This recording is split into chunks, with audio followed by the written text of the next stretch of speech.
बघा आम्ही आता तिथं आम्ही फक्त त्यांना एवढंच बोललो की बाबा आमच्या वावरात तुम्ही नका करू किंवा तुला करा तिकडे करा, कारण की आमच्या उद्याच्या आले बाबा तर आम्हाला इथे आम्ही खातो ती खायचो नाही.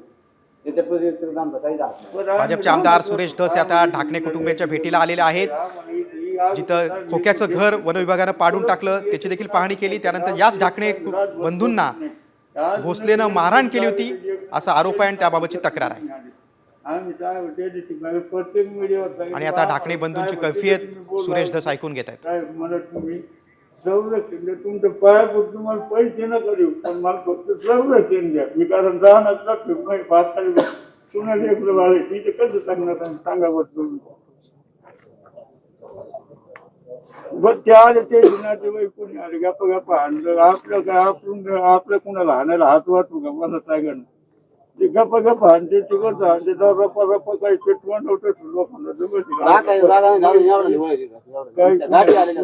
काही म्हणा ती का मला आधी जीवन ठेवलं नाही तुम्हाला मी बोलायला पण नसतो राहिलो.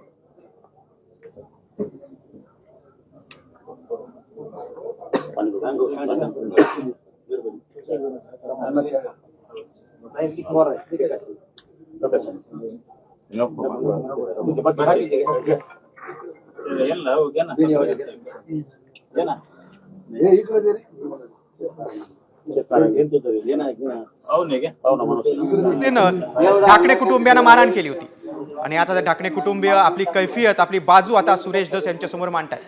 गावातल्या माणसं बऱ्याच जण तरी आम्ही त्यांच्या केस करायचं आमची हिंमत नाही. कॉमस्कोर नुसार आता isakal.com आहे देशातील नंबर 1 ची मराठी न्यूज वेबसाईट. प्रत्येक अपडेटसाठी isakal.com ला नक्की भेट द्या.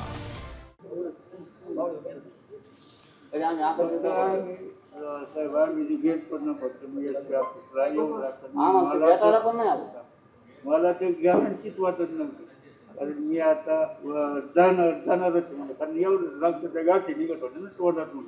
मी म्हणतो फक्त आता हे काय करावं जसं कंट्रोल बाहेर झालं तसं आमचं झालेलं आहे पण आपण कमीत कमी साहेबाला जाऊन सांगावं की एक साहेबाला किंवा कमीत कमी आता मी तर चाललोय पण कमीत कमी मला लेकरं बाळाची यांच्याकडे कमी लक्ष द्या पण संरक्षण काहीतरी मिळेल बघ माझ्या लेकरा बाळाला. मी फक्त याच्याकरता हेच पॅप घेतलं गेलं म्हणजे मी असं काही केस करायला येते हे भानगड माझ्या डोक्यातून फक्त मी तर जगत नाही. मला त्या लोकांनी सांगितलं तिने कोण पोलीस साहेब असतील ते म्हणते बाबा तू जगले बाबा हा उडत मग तुला काय करायची ती कल्पना केली पुढं मला फिरायला लागल्यामुळं मी एकदम सहमतच गेलो. कसं झालं मग काय आज उठली फिरत